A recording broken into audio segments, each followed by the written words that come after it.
Hello, welcome back to the channel at Scan the Road. I'm Sean. Kathy won't be joining us today, but today I'm going to talk about some of the other things we do to get our unit ready for winter storage.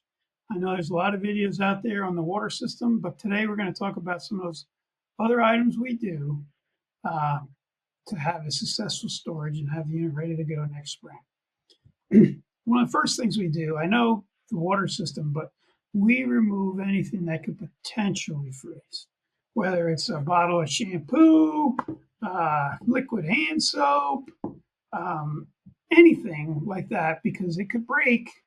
And I know it would be expensive to have a small bottle of shampoo break, but the mess it could make could mess up a cabinet or a wall or something.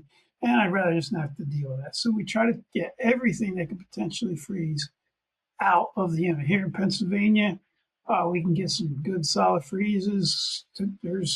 It'll probably for sure go into the teens at least one day or multiple days this winter here where I live. So another item that freezes is batteries. We take all the batteries out. We hit the junk drawer that we have, or the junk section we have, really in this trailer. Remove all the batteries, the little cell batteries and things. I remove the remotes and all the other electronics also. Um, I don't know if that's required. I just do it out of habit. I have always and seem to do okay. So I got to make sure I label them, know what's what. But yeah, I remove all that stuff to make sure that it's all in working order come the beginning of the season. Uh, Next thing we work to keep rodents out of our RV. We haven't had them, knock on wood, and we don't ever want them. So, for starters, I do a couple preventative maintenance things I bought. Number one is this rodent repellent. You can see I spray it around the unit, especially hitting the areas that touch the ground. And then there's like a grassy area at the back of the unit. I spray it in there too. Just try to keep the rodents out. I also use packets that I put inside the unit that smell. I wish these videos could show smell because you can smell these packets and do that. We, of course, removing all the crumbs or anything like that, have it good and cleaned up for the winter. Plus, we take anything that could be used potentially as bedding for rodents, things like the toilet paper and paper towels and other hand towels or whatever, and not the whole mattress thing, obviously, but the things we take them and we put them in sealable containers.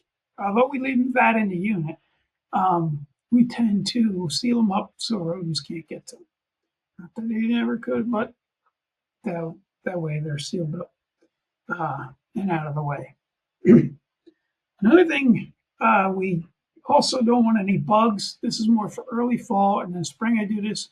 I do spray around a bug spray, similar to the rodent spray, especially where things touch the ground. I even do this at campsites, like where the sewer hose touches the ground and up to the RV, or the water line or something, or the electric cord. You don't want ants marching up there, so I spray them after I get set up. I go around with it's just I just got a spray from Walmart. It wasn't any kind of special, high. Oh, I'm gonna get this special spray. Not, but I mean, so far, knock on wood again, we've done very well with battling bugs and rodents in our RV. The next item to consider is condensation. Condensation you can build an amazing amount of condensation in an RV. Now, some people use dehumidifiers to pull all of it out. We don't.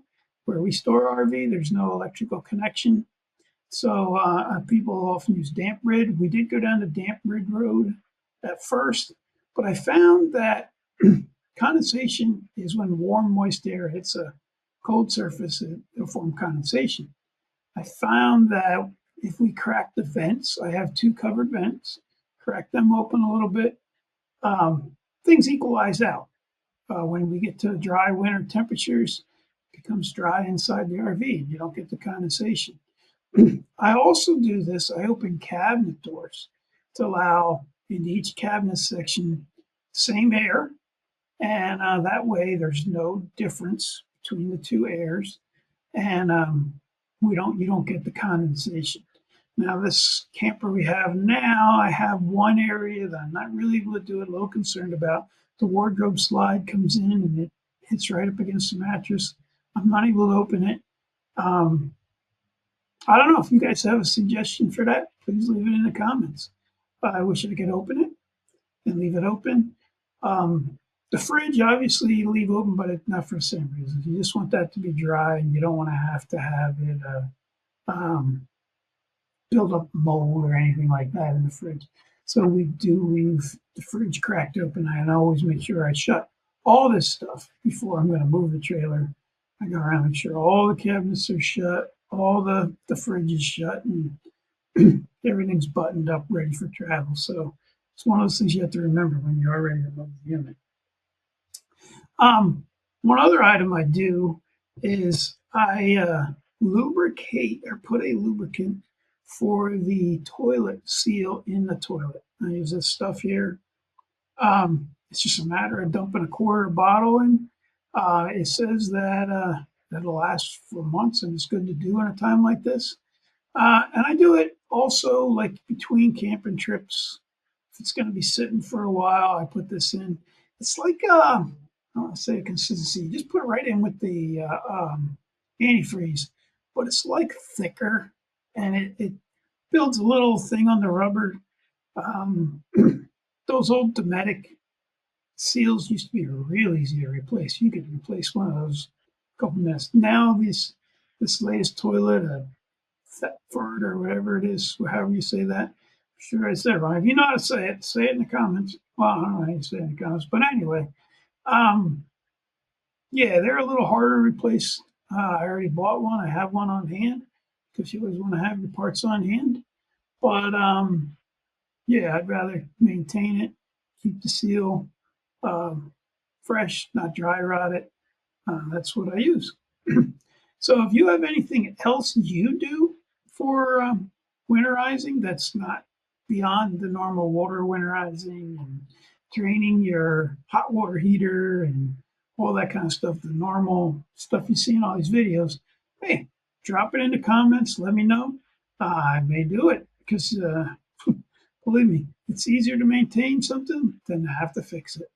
And although RVs, you're gonna have to fix sometime, but it's better maintained than fixed. So that's all I have for today.